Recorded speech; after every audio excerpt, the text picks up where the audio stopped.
Hello everyone. आज की class में हम छत्तीसगढ़ के प्राकृतिक विभाजन के बारे में या भौगोलिक विभाजन के बारे में अध्ययन करेंगे। छत्तीसगढ़ को प्राकृतिक दृष्टि से 4 प्राकृतिक प्रदेशों में जो है वो बांटा जाता है। जो 4 प्राकृतिक प्रदेश जो है वो मैंने आपके सामने लिख रखे हैं। पूर्वी बुंदेलखंड का पठार, छत्तीसगढ़ का मैदान, दंडकारण्य प्रदेश और जसपुर सामरी पाट प्रदेश।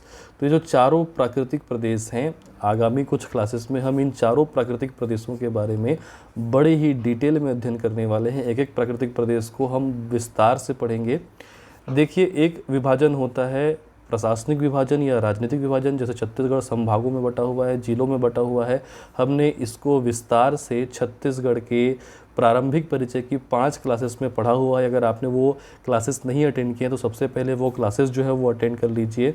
साथ ही साथ जितने भी नए छात्र जो हमको आज ज्वाइन कर रहे हैं, जितने भी नए लोग जो ये क्लासेस देख रहे हैं, आप हमारे व्हाट्सएप ग्रुप से जुड़ जाइए और टेलीग्राम ग्रुप से जुड़ जाइए। टेलीग्राम ग्रुप से जुड़ना ज़्यादा लाभदायक है क्योंकि वहाँ पर आपको क्लासेस के लिंक के साथ नोट्स भी मिल जाते हैं, वहाँ पे आपको करंट अफेयर भी मिल जाते हैं, क्विज जो है मिल जाते हैं, टेस्ट सीरीज़ जो है वहाँ पे मिल जाते हैं। तो इसके लिए आप टेलीग्राम एप्लीकेशन डाउनलोड करके इस लेक्चर के डिस्क्रिप्शन में जो हमारा क्लासेस का लिंक है, मतलब हमारा जो टेलीग्राम चैनल का लिंक है, उसमें से आप जा कर के जुड़ सकते हैं। तो चलिए बिना देरी किए शुरू करते हैं। आप हैं एसके पटेल एकेडमी के ऑफिशियल यूट्यूब चैनल पर, माई सेल्फ वीके पटेल। चलिए शुरू करते हैं। तो सबसे पहले अपन देख लेते हैं कि हमारे छत्तीसगढ़ को प्राकृतिक दृष्टि से, भौगोलिक दृष्टि से किन किन प्राकृतिक प्रदेशों में बांटा जाता है। सबसे पहले तो देखिए, आप याद रख लीजिए कि किसी भी क्षेत्र का जो आपका भौगोलिक विभाजन होता है या प्राकृतिक विभाजन होता है, वो उस क्षेत्र में पाई जाने वाली जलवायु, उस क्षेत्र की मिट्टी, उस क्षेत्र में पाई जाने वाली चट्टान, उस क्षेत्र में पाई जाने वाली वनस्पति, वहाँ का जो आपका भूगर्भिक संरचना है, इनको ध्यान में रखते हुए प्राकृतिक विभाजन किया जाता है। तो इस आधार पे छत्तीसगढ़ को कुल 4 प्राकृतिक प्रदेशों में जो है वो आपका बांटा गया। वो कौन कौन से 4 प्राकृतिक प्रदेश हैं वो मैं आपको एक बार सामने लिख देता हूँ, क्योंकि सबसे सीधा सरल क्वेश्चन तो यही पूछता है कि निम्न में से कौन सा प्राकृतिक प्रदेश छत्तीसगढ़ में है या नहीं है। तो आपको तो पहले नामों से परिचित होना पड़ेगा। हमारा जो आपका सबसे ऊपर की ओर जो प्राकृतिक प्रदेश है, उसका नाम आपको याद रखना है पूर्वी बुंदेलखंड का पठार। ठीक है, क्या नाम है आपका? पूर्वी बुंदेलखंड का पठार। या इस पूर्वी बुंदेलखंड के पठार को सरगुजा बेसिन भी कहा जाता है। इसका नाम पूर्वी बुंदेलखंड का पठार क्यों हुआ या क्यों इसको सरगुजा बेसिन कहा जाता है, आगामी मैं अभी इसी क्लास में आपको बताने वाला हूँ। अगला जो प्राकृतिक प्रदेश है वो आपको याद रखना है। जो सबसे बड़ा प्राकृतिक प्रदेश है वो है आपका छत्तीसगढ़ का मैदान। सीधा सरल क्वेश्चन ऐसा ही पूछ देता है कि छत्तीसगढ़ का सबसे बड़ा प्राकृतिक प्रदेश कौन सा है। तो सबसे बड़ा प्राकृतिक प्रदेश कौन सा है? छत्तीसगढ़ का मैदान। अभी मैं सभी प्राकृतिक प्रदेशों के क्षेत्रफल भी बताने वाला हूं आपको। उस आधार पे आपको अंदाज़ा लग जाएगा कि कौन सा प्राकृतिक प्रदेश बड़ा है। तो बड़े से छोटे के क्रम में आपको याद रखना है। सही जोड़ी बनाने के लिए भी पूछता है, क्रम से जमाने के लिए भी पूछता है, या फिर डायरेक्ट किसी भी प्राकृतिक प्रदेश का क्षेत्रफल जो है वो आपको पूछ दिया जाता है। इस छत्तीसगढ़ के मैदान को महानदी बेसिन भी कहा जाता है। क्यों कहा जाता है, आगे अपन इसको चर्चा करेंगे जब इस प्राकृतिक प्रदेश से अपन पहुंचेंगे। तीसरा प्राकृतिक प्रदेश जो आपको याद रखना है, बस्तर वाला जो आपका क्षेत्र है, वो कहलाता है दंडकारण्य का पठार या दंडकारण्य प्रदेश के नाम से ये जाना जाता है। चौथा जो प्राकृतिक प्रदेश है वो है आपका जसपुर सामरी पाट प्रदेश। देखिए, हम जसपुर जिले की बात नहीं कर रहे हैं। मैं आपको शुरू से बोल दूं कि प्रशासनिक विभाजन का अपना एक अलग जो है आपका सिद्धांत है और प्राकृतिक जो विभाजन है उसका अलग सिद्धांत है। कई सारे क्षेत्र ऐसे मिलेंगे आपको जसपुर सामरी पाट प्रदेश में जो बलरामपुर में भी आते हैं, जो सरगुजा में भी आते हैं। ठीक है, जसपुर सामरी पाट प्रदेश, जसपुर एक पाट है अर्थात पठार है, और सामरी एक पाट है अर्थात पठार है। जसपुर उस क्षेत्र का सबसे बड़ा पार्ट है, अकॉर्डिंग टू एरिया वो सबसे बड़ा है, और सामरी जो है वो सबसे ऊंचा है। तो सबसे बड़ा पाट प्रदेश है जसपुर और सबसे ऊंचा पाट प्रदेश है सामरी। इन दोनों को मिला करके नामकरण कर दिया गया जसपुर सामरी पाट प्रदेश। दंडकारण्य नाम में आपको कोई दिक्कत नहीं होनी चाहिए, क्योंकि बस्तर क्षेत्र को रामायण काल में या प्राचीन समय में दंडकारण्य के नाम से जानते थे। छत्तीसगढ़ का मैदान इसलिए कहा जाता है क्योंकि ये बीचों बीच का हिस्सा है और महानदी से ये मैदान बना हुआ है। इसीलिए इसको महानदी बेसिन भी कहा जाता है। ठीक है, अभी मैं मैप के थ्रू आपको सभी चीज़ को समझाऊंगा। तो यहाँ पे तो पहले आप नाम देख लो कि किन किन प्राकृतिक प्रदेशों को आपको पढ़ना है, इससे थोड़ा फेमिलियर हो जाइए आप। कि पूर्वी बघेलखंड के पठार नामक एक हमारा प्राकृतिक प्रदेश है, एक छत्तीसगढ़ के मैदान नामक प्राकृतिक प्रदेश है, दंडकारण्य का पठार है और जसपुर सामरी पाट प्रदेश है। इसमें जो जसपुर सामरी पाट प्रदेश है ये सबसे छोटा पाट प्रदेश है, मतलब सबसे छोटा प्राकृतिक प्रदेश है। सबसे बड़ा प्राकृतिक प्रदेश क्या है? छत्तीसगढ़ का मैदान। और सबसे छोटा क्या है? जसपुर सामरी पाट प्रदेश। अब हम इसको मैप के माध्यम से समझते हैं, तो सीधे हम पहुंच जाते हैं मैप पे। पहले से मैंने आपके लिए ये मैप जो है वो बना के रखा है, छत्तीसगढ़ का जो आपका प्राकृतिक विभाजन है। तो इसमें देखो आप कलर के हिसाब से समझ सकते हैं, हमने 4 कलर का प्रयोग किया हुआ है। सबसे ऊपर में लिखा हुआ है, देखिए, पूर्वी बघेलखंड का पठार, या क्या लिखा हुआ है? सरगुजा बेसिन, और इसको मैंने ग्रीन कलर से एनोटेट किया हुआ है। तो आप ये वाला हिस्सा देख पा रहे होगे, ये वाला जो आपका हिस्सा है ना, यही है पूर्वी बघेलखंड का पठार। खास करके इसमें कोरिया जिला, सूरजपुर जिला, बलरामपुर जिला, सरगुजा जिला, ये जो है मुख्यतः जिले इसमें शामिल होते हैं। सारी चीज़ों को अपन विस्तार से पढ़ेंगे। तो ये जो आप अपने स्क्रीन पे देख पा रहे होंगे, यही प्राकृतिक प्रदेश है पूर्वी बघेलखंड का पठार। एक बार मैं लिख के यहाँ पे बता दे रहा हूँ, इसको याद रखना है, इस नाम से पूर्वी बघेलखंड का पठार। अब अगर आप देखोगे दिशा की दृष्टि से, तो अगर हम इस प्रकार से दिशा देखें तो ये वाला जो आपका हिस्सा है छत्तीसगढ़ का पूर्वी हिस्सा है, और ये वाला जो आपका हिस्सा है वो पश्चिमी हिस्सा है। जब ये वाला हिस्सा पश्चिमी है तो इस पठार को या इस प्राकृतिक प्रदेश को पूर्वी बघेलखंड का पठार क्यों कहा जाता है? वो इसलिए कहा जाता है क्योंकि जो बघेलखंड का पठार है, ये बघेलखंड का पठार मध्य प्रदेश के साथ साथ छत्तीसगढ़ में भी विस्तृत है। ठीक है, सन 2000 में जब मध्य प्रदेश से छत्तीसगढ़ अलग हुआ तो उस पठार का जो आपका कुछ हिस्सा है वो छत्तीसगढ़ क्षेत्र में भी आता है। तो इस पठार को यदि आप 2 टुकड़ों में बांटोगे तो ये वाला जो आपका हिस्सा है, छत्तीसगढ़ वाला हिस्सा, वो आपका पूर्वी हिस्सा कहलाएगा, और जो मध्य प्रदेश वाला हिस्सा है वो कहलाएगा पश्चिमी हिस्सा। अर्थात पश्चिमी बघेलखंड का जो पठार है वो मध्य प्रदेश की तरफ है, और पूर्वी बघेलखंड का जो पठार है वो छत्तीसगढ़ की ओर है। अब आप समझ गए होंगे कि इसको पूर्वी बघेलखंड का पठार क्यों कहा जाता है। उसके बाद जो बीच वाला हिस्सा आप देख पा रहे होंगे, जो सबसे बड़ा हिस्सा, तो जाहिर सी बात है सबसे बड़ा जो प्राकृतिक प्रदेश है वो बड़ा प्राकृतिक प्रदेश, ये ब्लू कलर में जिसको नोटेट किया गया, ये है छत्तीसगढ़ का मैदान या महानदी बेसिन। तो बीचों बीच आपको याद रखना है किसको? छत्तीसगढ़ का मैदान, या छत्तीसगढ़ के मैदान को ही क्या कहा जाता है? इसका दूसरा नाम क्या है? महानदी बेसिन। ये पूरे के पूरे क्लास का आप PDF अगर आपको चाहिए, नोट्स वगैरह चाहिए, स्लाइड वगैरह चाहिए, तो वो आपको हमारे टेलीग्राम चैनल पे मिलेगा। आप टेलीग्राम एप्लीकेशन डाउनलोड करके नीचे हमारा टेलीग्राम चैनल का लिंक दिया हुआ है डिस्क्रिप्शन में, वहाँ जा कर के जुड़ जाइए। आपको पिछले क्लासेस के भी जो है वो आपके लिंक वहाँ मिल जाएंगे। साथ ही साथ अगर आपने हमारा जो भूगर्भिक परिचय था या सेल समूह या चट्टान वाला क्लास अटेंड नहीं किया तो वो पहले जा करके देख लीजिए। आज की क्लास आपको समझने में ज़्यादा सरलता होगी। अगला जो हमारा प्राकृतिक प्रदेश है वो है दंडकारण्य का पठार। इसको मैंने बादामी कलर में या येलो कलर जो भी बोल सकते हो इसमें नोटेट किया हुआ है। तो दंडकारण्य नाम से ही आप समझ गए होंगे कि ये नीचे वाला जो आपका प्राकृतिक प्रदेश है इसी को कहा जाता है दंडकारण्य का प्रदेश, या दंडकारण्य पठार के नाम से ये जाना जाता है। बच गया ये छोटा सा पिंक कलर वाला एरिया जो आपको दिखाई दे रहा है, जिसमें मुख्यतः आपको जसपुर जिला दिखाई दे रहा होगा, जिन लोग को जिला परिचय जिन्होंने पढ़ लिया है। तो ये वाला क्षेत्र जो है ये सबसे छोटा प्राकृतिक प्रदेश है और इसी को कहा जाता है जसपुर सामरी पाट प्रदेश। देखिए, जसपुर सामरी पाट प्रदेश के बारे में तो मैं डिटेल में आपको बताऊंगा जब इस पाट प्रदेश पे अपन पहुंचेंगे आगामी क्लासेस में। फिर भी आप समझ लीजिए कि इस जसपुर सामरी पाट प्रदेश में जसपुर, पूरा का पूरा जसपुर जिला शामिल होता ही होता है। ठीक है, साथ ही साथ इसमें बलरामपुर जिले का सामरी कुसमी तहसील भी शामिल होता है और सरगुजा जिले का सीतापुर मैन पाट तहसील भी शामिल होता है। ठीक है, तो आप कभी भी ये मत समझना कि जसपुर सामरी पाट प्रदेश में केवल जसपुर जिले का हिस्सा आता होगा। ठीक है, इसीलिए मैं शुरू से आपको बोलते आ रहा हूँ कि प्रशासनिक विभाजन अलग है, प्राकृतिक विभाजन अलग है।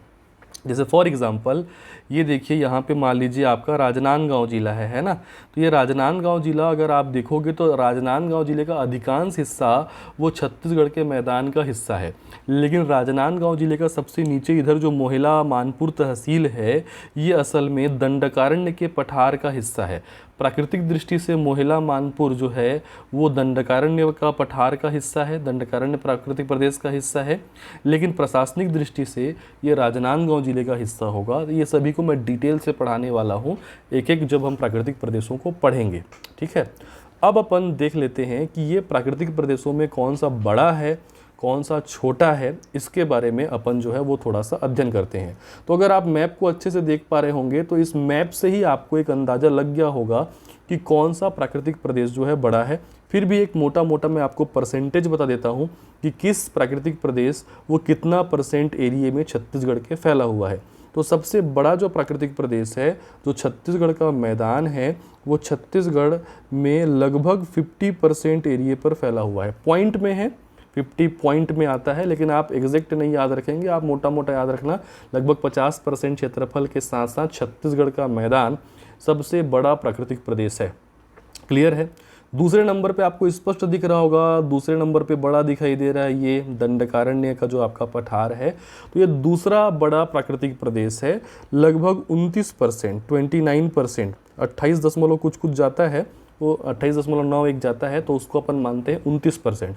50% छत्तीसगढ़ का मैदान, 29% दंडकारण्य पठार, मतलब ये फर्स्ट पोजीशन पे आएगा, पहला सबसे बड़ा प्राकृतिक प्रदेश। दंडकारण्य पठार सेकंड पोजीशन पे आएगा, दूसरा सबसे बड़ा प्राकृतिक प्रदेश। थर्ड पोजीशन पे स्पष्ट दिख रहा है क्या, पूर्वी बघेलखंड का पठार तीसरा बड़ा प्राकृतिक प्रदेश है। इसका जो आपका क्षेत्रफल है वो 16% के आसपास, मतलब अभी मैं क्षेत्रफल भी बताऊंगा, फिलहाल आप परसेंटेज में देखिए 16% एरिया जो है वो लगभग कवर करता है। और बच गया जो सबसे छोटा प्राकृतिक प्रदेश है, या फोर्थ इसको मैं लिख दे रहा हूँ, जसपुर सामरी पाट प्रदेश। ये सबसे छोटा प्राकृतिक प्रदेश है, मात्र 5% हिस्से पे जो है इसका विस्तार है। तो अगर हम इसको क्रम से जमाएं कि सबसे बड़ा प्राकृतिक प्रदेश कौन सा है, तो सबसे बड़ा प्राकृतिक प्रदेश आएगा पहले नंबर पे छत्तीसगढ़ का मैदान। दूसरा बड़ा प्राकृतिक प्रदेश आएगा दंडकारण्य का पठार। तीसरा बड़ा प्राकृतिक प्रदेश आएगा पूर्वी बघेलखंड का पठार। और चौथा बड़ा प्राकृतिक प्रदेश आएगा जसपुर सामरी पाट प्रदेश। या सबसे बड़ा प्राकृतिक प्रदेश कहलाएगा छत्तीसगढ़ का मैदान या महानदी बेसिन, और सबसे छोटा प्राकृतिक प्रदेश कहलाएगा जसपुर सामरी पाट प्रदेश। क्लियर है। आगे बढ़ते हैं अपन। अब इनको जानने के बाद हम सभी प्राकृतिक प्रदेशों के बारे में एक एक करके जो है आने वाले क्लासेस में पढ़ने वाले हैं, बहुत ही विस्तार से पढ़ने वाले हैं। किस प्राकृतिक प्रदेश की भूगर्भिक बनावट कैसी है, वो कौन सा चट्टान है वहाँ पे, उसका क्षेत्रफल कितना है, कौन कौन से उसमें जिले शामिल होते हैं, किस प्रकार के खनिज पाए जाते हैं, उसका ढाल कैसा है, मिट्टी कैसी है, वहाँ पे आपके फसल कौन से लिए जाते हैं, जलवायु कौन सी है, ऊंची चोटी क्या है, ढेर सारी चीज़ों को अपन पढ़ने वाले हैं। ठीक है। देखो, प्राकृतिक प्रदेश में सभी को भी शामिल किया जा सकता है, लेकिन मैं केवल उन्हीं को शामिल करूंगा जिनका क्लासेस जो है वो आप कर चुके हो, जिनकी क्लासेस यूट्यूब पर हो चुकी है। ठीक है। जैसे मिट्टी किस प्राकृतिक प्रदेश में कौन सी मिट्टी पाई जाती है, ये आप ज़्यादा अच्छे तरीके से तब समझ पाएंगे जब आप मिट्टी पढ़ चुके होंगे। लेकिन अभी आपने जो है वो मिट्टी का अध्ययन नहीं किया है, फिर भी डायरेक्ट क्वेश्चन जहाँ जहाँ से बनेंगे ना, उनको मैं आपको बताते चलूँगा। तो आज का क्लास मुख्यतः इस प्राकृतिक प्रदेशों का प्रारंभिक परिचय रहेगा। आज की क्लास में आप इन चारों प्राकृतिक प्रदेशों से फेमिलियर हो जाइए, इसीलिए मैंने इसको नाम दिया है भाग 1। फिर भाग 2, 3 में जो है आप अलग अलग प्राकृतिक प्रदेशों को पढ़ते चलेंगे। ठीक है। मैं फिर से एक बार बोल दे रहा हूँ, हमारी जो क्लासेस है वो मुख्यतः फोकस रहती है नए छात्रों के ऊपर। जो पहली बार पढ़ रहे हैं उनको किसी प्रकार की दिक्कत ना हो, एक एक छोटा छोटा जो आपका डाउट है वो क्लियर होते चले। जो पढ़ चुके हैं उनको तो बहुत सारी चीज़ें पता रहती है, तो आप रिवीजन मान सकते हैं। फिर भी मैं जो पढ़ चुके हैं उनको भी ऐसे फैक्ट बताऊंगा जो हर बुक में नहीं मिलते हैं। ठीक है। तो चलिए अपन देखते हैं कि इन चारों प्राकृतिक प्रदेशों के बारे में मुख्यतः डायरेक्ट क्वेश्चन कहाँ कहाँ से बनते हैं, और आज के प्रारंभिक परिचय में आपको किन किन चीज़ों से फेमिलियर होना है। हालांकि अगली क्लासेस में वो फिर से रिवाइज होते जाएंगे। तो देखिए, चारों प्राकृतिक प्रदेशों का प्रारंभिक परिचय मैंने एक मैप बना दिया है। अब मैं लास्ट बार लिख के बताऊंगा, उसके बाद मैं नहीं लिखूंगा, आप समझना पड़ेगा कि आपको कौन सा जो डिब्बा है वो कौन सा प्राकृतिक प्रदेश है। एक लास्ट बार बता रहा हूँ, ये ग्रीन कलर वाला क्या है, पूर्वी बुंदेलखंड का पठार, बगल में क्या है जसपुर सामरी पाट प्रदेश, बीचों बीच क्या है छत्तीसगढ़ का मैदान नीले कलर में, और सबसे नीचे क्या है दंडकारण्य जो आपका प्रदेश है वो सबसे नीचे है। तो छत्तीसगढ़ के इस प्रारंभिक परिचय में हम बहुत सारी चीज़ें मुख्यतः जो डायरेक्ट एग्जाम में पूछे जाते हैं हम देखेंगे। हर प्राकृतिक प्रदेश के क्षेत्रफल के बारे में, एरिया के बारे में, किस प्राकृतिक प्रदेश का क्षेत्रफल कितना है, और जाहिर सी बात है जहाँ पे क्षेत्रफल की बात आती है तो क्षेत्रफल जो है वो वर्ग किलोमीटर में, किलोमीटर स्क्वायर में जो है वो आपका बताया जाता है। ठीक है, तो सही जोड़ी बनाने के लिए आता है, एक तरफ रहता है प्राकृतिक प्रदेश और एक तरफ दिया रहता है उसका क्षेत्रफल, तो आपको सही जोड़ी मिलाना रहता है। ये क्वेश्चन कई बार एग्जाम में पूछा जा चुका है। दूसरा चीज़ हम देखेंगे उसकी भूगर्भिक संरचना के बारे में, मतलब किस प्रदेश में मुख्यतः कौन सा सेल समूह पाया जाता है, या यहाँ पे वहाँ पे कौन से प्रमुख जो है वो चट्टान का विस्तार है, इसके बारे में अपन अध्ययन करेंगे। फिर उस चट्टान में कौन से खनिज मिलते हैं, अर्थात किस प्राकृतिक प्रदेश में कौन सा खनिज पाया जाएगा। देखिए, जिस प्राकृतिक प्रदेश में जैसा चट्टान मिलेगा उस प्राकृतिक प्रदेश में वैसा खनिज मिलेगा। मैंने आपको सेल समूह जो है वो पढ़ा चुके हैं, पिछला जो हमारा क्लासेस है भूगर्भिक संरचना या सेल समूह या चट्टान वाला पार्ट 1 और पार्ट 2 आप दोनों देख लो पहले, कि कहाँ पे कौन सी चट्टान मिलती है और किस चट्टान में कौन सा खनिज मिलता है। जिन लोग देखे हुए हैं वो क्लास उन लोग एक बार रिविज़न कर लीजिए।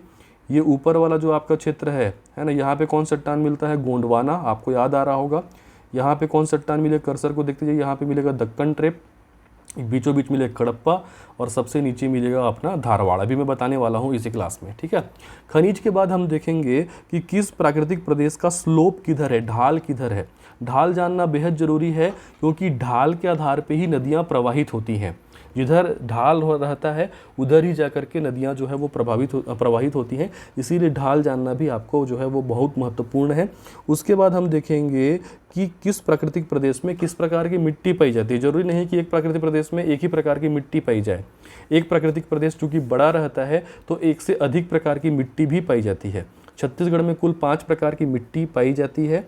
किस मिट्टी का क्या गुण है ये सारा मैंने आपको जो है वो मिट्टी क्लास अभी आने वाली है 4-5 क्लासों के बाद, उसमें मैं पढ़ाऊंगा। तो फिलहाल अभी देखेंगे किस प्राकृतिक प्रदेश में कौन सी मिट्टी का, कौन से सॉइल का जो है वो आपका विस्तार है।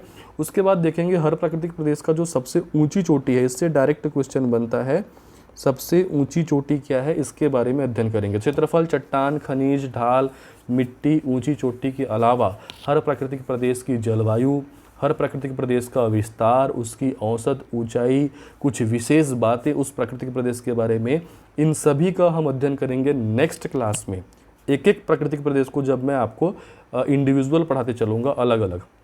फिलहाल तो अभी सभी प्राकृतिक प्रदेशों के ऊपर अपन चर्चा करने वाले हैं, हर प्राकृतिक प्रदेश के क्षेत्रफल के बारे में, चट्टान, खनिज, ढाल, मिट्टी और ऊंची चोटी के बारे में। तो चलिए बिना देर किए अपन आगे बढ़ते हैं। सबसे पहले अपन चर्चा करते हैं हमारे प्राकृतिक प्रदेशों के क्षेत्रफल के बारे में।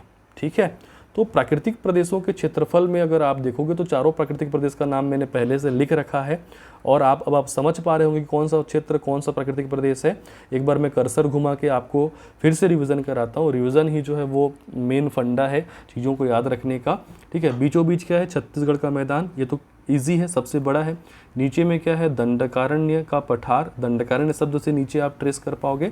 और मैंने आपको बताया कि बघेलखंड के पठार का पूर्वी हिस्सा इधर आया है एमपी का, तो ये ग्रीन वाला एरिया क्या है, पूर्वी बघेलखंड का पठार, और ये वाला जो क्षेत्र है क्या है, जसपुर सामरी पाट प्रदेश। इसके बाद अब आपको डिब्बे से ही समझना पड़ेगा जहाँ जहाँ जो चीज़ मैं लिखूंगा।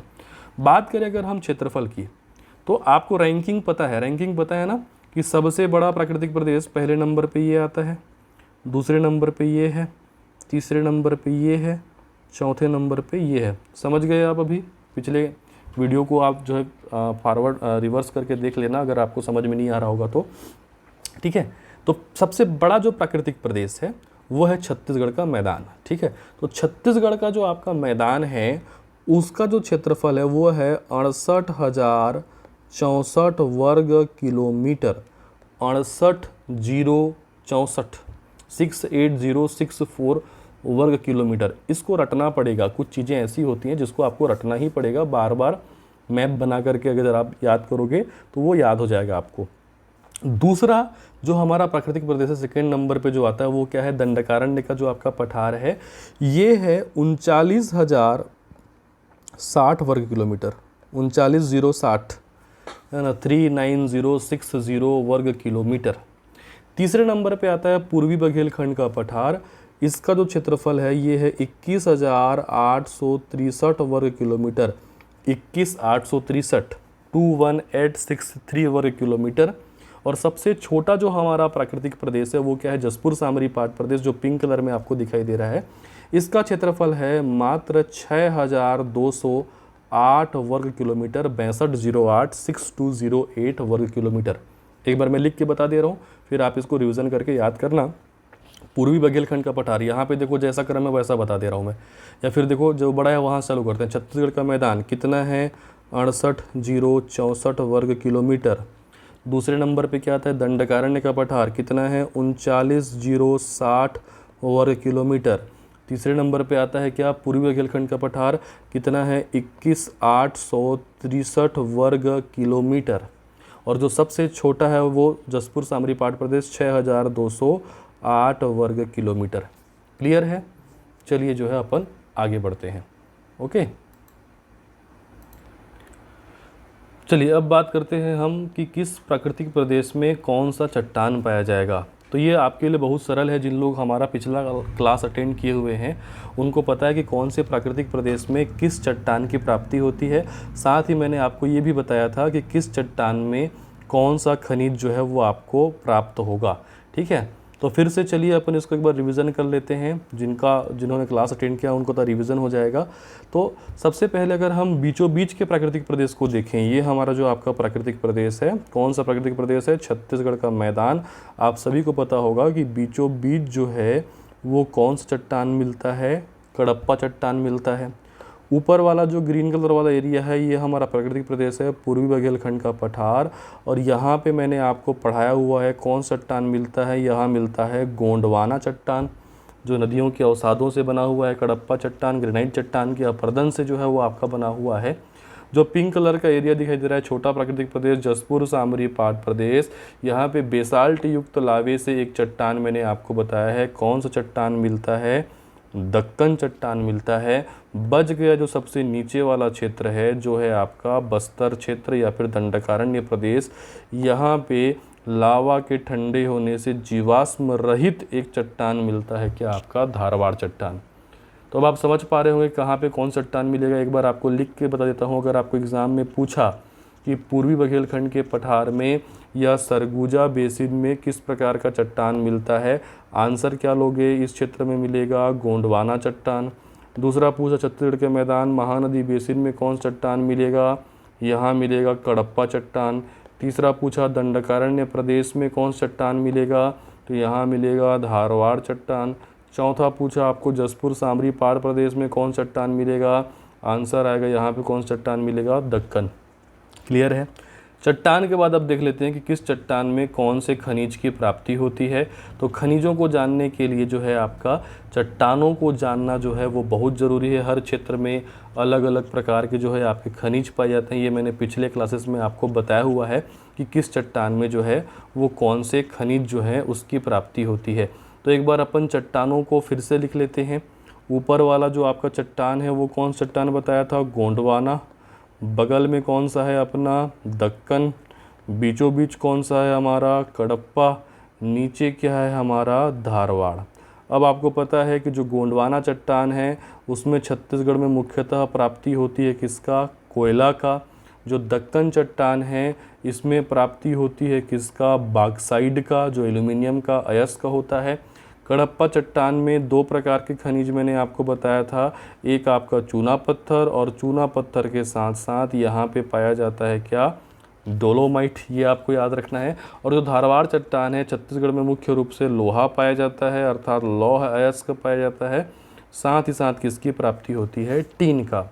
तो क्वेश्चन पैटर्न पेपर अगर देख लेते हैं, अगर आपको पूछा कि पूर्वी बघेलखंड के पठार या सरगुजा बेसिन में कौन से खनिज की प्राप्ति होती है, आंसर आएगा कोयला। अगर आपको पूछा छत्तीसगढ़ का मैदान या महानदी बेसिन में मुख्य रूप से कौन सा खनिज पाया जाता है, 2 प्रकार का खनिज मिलेगा यहाँ, एक चूना पत्थर मिलेगा और चूना पत्थर के साथ साथ यहाँ प्राप्ति होगी किसकी, डोलोमाइट की।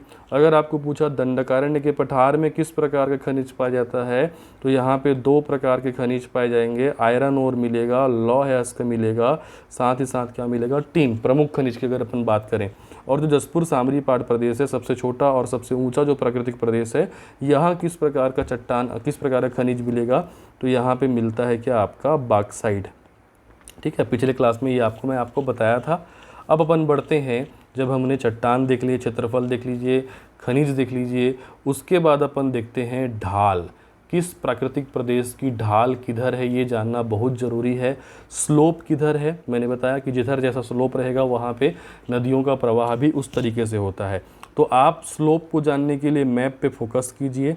अगर हम देखें सबसे ऊपर वाला जो प्राकृतिक प्रदेश है, सबसे ऊपर वाला प्राकृतिक प्रदेश क्या है, पूर्वी बघेलखंड का पठार।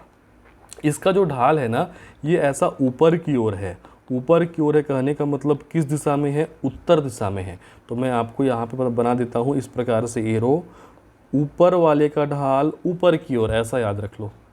और जो सबसे नीचे जो ये आपको दिखाई दे रहा है दंडकारण्य प्रदेश, ये जो दंडकारण्य प्रदेश है, नीचे वाले का ढाल जो है वो नीचे की ओर है। ठीक है, तो इसमें एरो आप नीचे की ओर बना लेना इस प्रकार से। इसका ढाल किधर है, आपका दक्षिण की ओर। ठीक, उसके बाद अगर हम बात करें जो सबसे बड़ा प्राकृतिक प्रदेश है, ये हमारा जो छत्तीसगढ़ का मैदान है, इसका ढाल पूर्व की ओर है। तभी महानदी में जो सभी नदियां हैं वो जाकर के मिल जाती हैं पूर्व की ओर बहते हुए। तो छत्तीसगढ़ के मैदान का ढाल किस दिशा में आएगा, तो ये आएगा पूर्व की ओर। बचा जो सबसे छोटा प्राकृतिक प्रदेश है, अर्थात जो आपका जसपुर सामरी पाट प्रदेश है, इसका ढाल थोड़ा सा पूर्व की ओर भी है, थोड़ा सा दक्षिण की ओर भी है। तो ये कुछ इस प्रकार से आप एरो बना लो और इसका दिशा हो जाएगा दक्षिण के साथ साथ पूर्व, अर्थात दक्षिण पूर्व। ये कुछ इस प्रकार से ढाल है। अब हम एक बार लिख के आपको समझा देते हैं कि अगर हम बात करें पूर्वी बघेलखंड के पठार का, तो पूर्वी बघेलखंड के पठार का जो आपका ढाल है किधर है, उत्तर दिशा में है। छत्तीसगढ़ के मैदान या महानदी बेसिन का ढाल किधर है, तो ये है पूर्व दिशा में। अगर आपको पूछा दंडकारण्य का पठार का ढाल किस दिशा में है, तो दक्षिण दिशा में। इसीलिए इसमें सभी नदियाँ दक्षिण की ओर बहते हुए जाकर के इंद्रावती में मिलती हैं, इंद्रावती गोदावरी में मिल जाती है। इसी प्रकार ऊपर की सारी नदियाँ, रिहंद हो गया, कन्हार हो गया, बनास हो गया, गोपद हो गया, ये पहले ऊपर की ओर बहते हुए सोन नदी में मिलती हैं और सोन जाकर के गंगा में मिल जाती है। उसी प्रकार से मध्य भाग की जो नदियाँ होती हैं वो महानदी में प्रवाहित होती हैं और महानदी इधर पूर्व की ओर बहते हुए मुड़ते हुए उड़ीसा में चला जाता है। तो सारा जो आपका रीज़न है वो ढाल की वजह से है। ठीक है, लास्ट वाला क्या है, जसपुर सामरी पाट प्रदेश का ढाल मैंने बताया दक्षिण की ओर भी है और दक्षिण के साथ साथ पूर्व की ओर भी है, तो इसका ढाल हो जाएगा दक्षिण पूर्व की ओर। क्लियर है। अब अपन बढ़ते हैं, ढाल के बाद देखते हैं मिट्टी, कहाँ पे कौन सी मिट्टी पाई जाती है, किस प्राकृतिक प्रदेश में कौन सी मिट्टी का विस्तार है। ये एग्ज़ाम में जो है वो आपका डायरेक्ट पूछा जाता है, तो मिट्टी भी जानना आपको बेहद ज़रूरी है। फिर से मैं आपको बता दूं कि मिट्टी का क्लास अभी हुआ नहीं है, तो जैसे मिट्टी क्लास होगा, अगर आप मिट्टी पर डालोगे तो आपको ये समझने में ज़्यादा आसानी होगी। फिर भी मैं आपको बता दूं कि छत्तीसगढ़ में कुल 5 प्रकार की मिट्टी पाई जाती है। एक मिट्टी जो सर्वाधिक मात्रा में पाई जाती है वो है लाल पीली मिट्टी। लाल वर्ड को ही आपका कंटिन्यू करते हुए आपको एक मिट्टी याद रखना है, लाल बलुई मिट्टी। इसी लाल वर्ड से एक और मिट्टी आपको याद रखना है, लाल दोमट मिट्टी। ल वर्ड से ही एक और मिट्टी याद रखना है, क्या, लेटेराइट मिट्टी। और 5वां प्रकार का एक जो मिट्टी है यहाँ पे मिलता है वो है अपना काली मिट्टी। समझ में आई बात। तो ये 5 प्रकार की जो टोटल मिट्टी मिलती है, मिट्टी में इसको मैं डिटेल से पढ़ाऊंगा, किस मिट्टी की प्रकृति कैसी होती है, कौन अम्लीय होता है, कौन क्षारीय होता है, कौन किस फसल के लिए उपयुक्त होता है, क्यों इसका ऐसा कलर होता है, सारा चीज़ अपन देखेंगे। फिलहाल यहाँ पे देख लो कि किस प्राकृतिक प्रदेश में कौन सी मिट्टी का विस्तार है। मैंने आपको बताया कि चूँकि कई प्राकृतिक प्रदेश बड़े हैं तो वहाँ पे एक से अधिक प्रकार की मिट्टी भी पाई जाती है। तो चलिए हम ऊपर से शुरुआत करते हैं। ये हमारा जो पूर्वी बघेलखंड का पठार है, यहाँ पे मुख्यतः लाल पीली मिट्टी पाई जाती है। देखिए लाल पीली मिट्टी छत्तीसगढ़ के सर्वाधिक क्षेत्रफल पर पाई जाने वाली मिट्टी है। लगभग 68-69% क्षेत्रफल पर पाई जाती है लाल पीली मिट्टी, मतलब 50% से प्लस है। अर्थात छत्तीसगढ़ के आधे से अधिक क्षेत्रों में विस्तार है किसका? लाल पीली मिट्टी का। अगर हम बात करें ये बीचों बीच के सबसे बड़े भाग की, अर्थात अगर हम बात करें छत्तीसगढ़ के मैदान में कौन सी मिट्टी पाई जाती है, तो छत्तीसगढ़ के मैदान में भी सर्वाधिक मात्रा में पाई जाती है लाल पीली मिट्टी।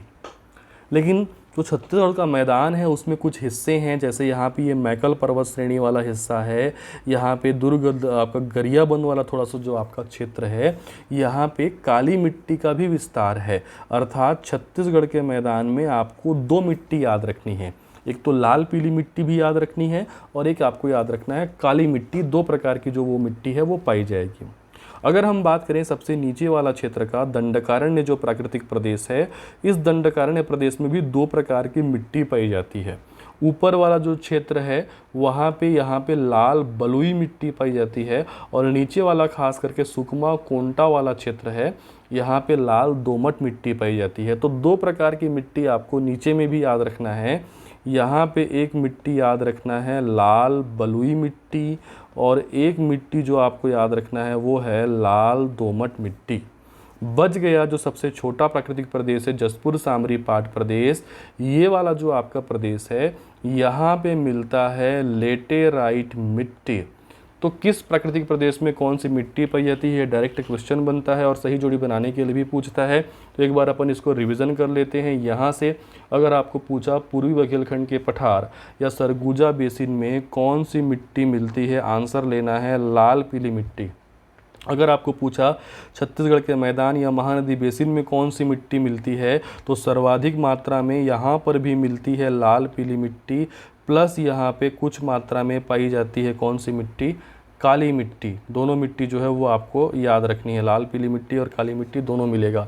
अगर हम बात करें नीचे वाले क्षेत्र का, दंडकारण्य पठार का, तो दंडकारण्य पठार में भी दो प्रकार की मिट्टी मिलती है। ऊपर की ओर जो मिट्टी मिलेगी वो मिलेगी लाल बलुई मिट्टी, और नीचे की ओर जो मिट्टी मिलेगी वो मिलेगी लाल दोमट मिट्टी। लास्ट में जो सबसे छोटा प्राकृतिक प्रदेश है जसपुर सामरी पाट प्रदेश, इस जसपुर सामरी पाट प्रदेश में कौन सी मिट्टी पाई जाती है, तो यहाँ मिलती है लेटेराइट मिट्टी। आई थिंक अब आपको मिट्टी क्लियर हो गया होगा किस प्राकृतिक प्रदेश में कौन सी मिट्टी जो है वो आपकी पाई जाती है। अब अपन आगे बढ़ते हैं। ऊंची चोटी, ऊंची चोटी जानना बहुत ज़रूरी है। कौन से क्षेत्र में, देखो हर प्राकृतिक प्रदेश का जो आपका पीक पॉइंट होता है, मतलब सबसे ऊंचा जो आपका शिखर होता है, वो डायरेक्ट जो है वो एग्ज़ाम में पूछा जाता है। ठीक है, कई सारी चोटियां हैं हर प्राकृतिक प्रदेश में, ठीक है, लेकिन जो सबसे ऊंची चोटी है, चार प्राकृतिक प्रदेशों की चार ऊंची चोटी अपन देखते हैं। साथ ही साथ देखेंगे कि छत्तीसगढ़ की सबसे ऊंची चोटी कौन सी है। ये जब मैं प्राकृतिक विभाजन आपको पढ़ा दूंगा उसके बाद मैं छत्तीसगढ़ के जितने भी आपके पहाड़ हैं उसकी क्लास लूँगा। उसके बाद छत्तीसगढ़ के जितने भी पाट प्रदेश हैं और छत्तीसगढ़ के जितने भी मैदान हैं, ठीक है, सारे मैदानों को, सारे पाट प्रदेशों को, सारे पहाड़ी क्षेत्रों को अपन पूछेंगे। विभिन्न प्रकार के एग्जाम में आजकल क्वेश्चन पूछते हैं, जैसे गड़िया पहाड़ कहाँ है, सीता लेखनी पहाड़ कहाँ है, तो इस प्रकार के नए नए पहाड़ों को भी अपन पढ़ेंगे। ठीक है, तो अपन बात करते हैं सबसे ऊंची चोटी के बारे में। तो सबसे पहले हम ऊपर के ही प्राकृतिक प्रदेश पे पहुंच जाते हैं। ये जो हमारा पूर्वी बघेलखंड का पठार है ना, इस पूर्वी बघेलखंड के पठार में एक पर्वत श्रृंखला है जिसको कहा जाता है कैमूर पर्वत। क्या कहा जाता है? कैमूर पर्वत श्रृंखला। जो भारतीय भूगोल पढ़े हैं उनको पता होगा कि विंध्याचल पर्वत का ही हिस्सा है कैमूर पर्वत श्रृंखला। इस कैमूर पर्वत श्रृंखला में एक चोटी है जिसको कहा जाता है देवगढ़ की पहाड़ी। यही देवगढ़ की पहाड़ी पूर्वी बघेलखंड के पठार का सबसे ऊंचा चोटी है। तो पूर्वी बघेलखंड के पठार का सबसे ऊंचा चोटी याद रखना है देवगढ़ की पहाड़ी, याद रहेगा। और साथ ही साथ ऊंची चोटी अगर अपन पढ़ रहे हैं तो उसकी ऊंचाई भी आपको याद रखना जरूरी है। देवगढ़ की पहाड़ी की जो ऊंचाई है वो है 1033 मीटर। और ये देवगढ़ की पहाड़ी किस पर्वत का हिस्सा है? कैमूर पर्वत का हिस्सा है, लगभग यहाँ पे आसपास पड़ेगा। ओके, ठीक है। बीच वाला जो क्षेत्र है, जो छत्तीसगढ़ के मैदान वाला क्षेत्र है, यहाँ पे भी बहुत सारी चोटियाँ हैं। जैसे अगर आप देखोगे तो ये जो है वो मैकल पर्वत श्रेणी है। इस मैकल पर्वत श्रेणी की सबसे ऊंची चोटी है बदरगढ़। बदरगढ़ की ऊंचाई जो है वो आपका लगभग 1176 मीटर के आसपास है। इधर आप देखोगे पूर्व की तरफ तो यहाँ पे है शिशुपाल पर्वत। शिशुपाल पर्वत की ऊंची चोटी है अपना धारी डोंगर। धारी डोंगर की ऊंचाई 899 मीटर है। लेकिन अभी मैं सभी पर्वतों पे नहीं जा रहा हूँ, केवल जो सबसे ऊंची चोटी है उस पे जाएंगे। तो सबसे ऊंची चोटी जो है वो कहलाएगी बदरगढ़। छत्तीसगढ़ के मैदान की सबसे ऊंची चोटी बदरगढ़ है। और ये बदरगढ़ जो है किस पर्वत का हिस्सा है, तो मैकल पर्वत का हिस्सा है। बदरगढ़ की ऊंचाई डायरेक्ट एग्जाम में पूछी जाती है 1176 मीटर। बदरगढ़ की ऊंचाई कितना है, 1176। अब नीचे की बात करते हैं। जो नीचे आपका दंडकारण्य प्रदेश है, इस दंडकारण्य प्रदेश में लौह अयस्क का प्रमुख जो आपका पहाड़ी है वो है आपका बैलाडीला पहाड़ी।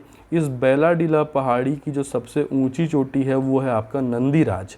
पूरे के पूरे बस्तर या दंडकारण्य प्रदेश की सबसे ऊंची चोटी है नंदीराज, जिसकी ऊंचाई 1210 मीटर है। और ये छत्तीसगढ़ की सेकेंड लार्जेस्ट चोटी भी है। सबसे ऊंची चोटी तो गौर लाटा है, अभी अपन आएंगे, लेकिन दूसरी ऊंची चोटी क्या है, अपना नंदीराज। तो आपको याद रखना है कि ये नंदीराज जो है वो दंडकारण्य प्रदेश की सबसे ऊंची चोटी है। और नंदीराज किस पर्वत का हिस्सा है, तो नंदीराज बैलाडीला पर्वत का जो है वो आपका हिस्सा है। ऊंचाई मैंने बताया 1210 मीटर। बच गया सबसे छोटा प्राकृतिक प्रदेश जसपुर सामरी पाठ प्रदेश। हालांकि जसपुर सामरी पाठ प्रदेश क्षेत्रफल की दृष्टि से सबसे छोटा है, लेकिन ऊंचाई की दृष्टि से सबसे ऊंचा जो है वो आपका प्राकृतिक प्रदेश है। क्यों? क्योंकि यहाँ पे एक पाठ प्रदेश है सामरी पाठ। देखो, सामरी पाठ जो है वो जसपुर सामरी पाठ प्राकृतिक प्रदेश का हिस्सा है। सामरी पाठ जो है प्राकृतिक दृष्टि से जसपुर सामरी पाठ प्रदेश का हिस्सा है, लेकिन प्रशासनिक दृष्टि से जो सामरी पाठ है वो बलरामपुर जिले में आता है, वो सामरी तहसील में आता है। ठीक है, तो मैं जब जसपुर सामरी पाठ पे आऊँगा तब उसको और डिटेल में चर्चा करूँगा कि कौन से क्षेत्र, कौन सा तहसील किस प्राकृतिक प्रदेश का हिस्सा है और वो आपका प्रशासनिक दृष्टि से किसका हिस्सा है, ये भी अपन देखेंगे। तो इस सामरी पाठ में जो सबसे ऊँची चोटी है वो है गौर लाटा। 1225 मीटर के साथ साथ ये जसपुर सामरी पाठ प्रदेश की सबसे ऊंची चोटी तो है ही, ये छत्तीसगढ़ की भी सबसे ऊंची चोटी या सबसे बड़ी चोटी है। तो याद रखोगे जसपुर सामरी पाठ प्रदेश की सबसे ऊंची चोटी क्या है, तो गौर लाटा है। ये गौर लाटा किस पाठ का हिस्सा है, तो सामरी पाठ का हिस्सा है। और गौर लाटा की ऊंचाई कितनी है, तो 1225 मीटर। ध्यान रहे एग्जाम में पढ़ लेना, अगर आपको पूछेगा सबसे ऊंची चोटी तो आंसर लेना गौर लाटा, लेकिन अगर आपको पूछेगा सबसे ऊंचा पाठ तब आंसर आएगा सामरी पाठ। पाठ पूछेगा तो चोटी नहीं लेना है ना आंसर, पाठ पूछेगा तो पाठ को आंसर लेना। सबसे ऊंचा पाठ प्रदेश है सामरी पाठ प्रदेश और छत्तीसगढ़ की सबसे ऊंची चोटी है गौर लाटा, जिसकी ऊंचाई कितनी है 1225 मीटर। तो मेरे को नहीं लगता कि आपको यहाँ पे फिर से बताने की आवश्यकता होगी, फिर से लिख के तो आप इसको समझ पाए होंगे। इसको एक बार रिवीजन कर लीजिए दोबारा क्लासेस को देख करके या नोट्स बना करके। पूरा का पूरा इसका क्लास नोट्स आपको मिल जाएगा हमारे टेलीग्राम चैनल पे। आप सबसे पहले जो है वो टेलीग्राम गूगल प्ले स्टोर से डाउनलोड कर लो जिनके पास नहीं है, और अपना अकाउंट बनाने के बाद नीचे दिया हुआ है हमारा चैनल का लिंक, उस पर क्लिक करके टेलीग्राम से जुड़ जाइए। साथ ही साथ आप व्हाट्सएप से भी जुड़ जाइए, व्हाट्सएप का भी नंबर इस वीडियो के, इस लेक्चर के डिस्क्रिप्शन में दिया हुआ है। तो आज के लिए धन्यवाद, मिलते हैं हम अपनी अगली क्लास में। अगली क्लास में हर प्राकृतिक प्रदेश के बारे में जो है वो डिटेल से अध्ययन करेंगे। ठीक है, तो सभी का धन्यवाद, आप सभी का दिन शुभ हो। Thank you.